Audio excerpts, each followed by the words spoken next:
ሕይወት ሰላምም ትቼ የማይታይቼ ላንተ ብሰጥ ጀርባዬን ልተዋወቅ ጠላቴን የጠበቀኝ ውጊያ ነው የተረፈኝ ጸጸት ነው የሻረልኝ ቁስለቴ ተሰቅለ ነው አባቴ በዋጋ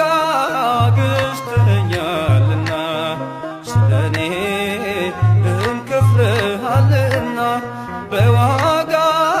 ገዝተኸኛልና ስለኔ ደም ከፍለሃልና ልሳኔ ያወጃል ክብርህን አረሳው ጌታ ውለታህን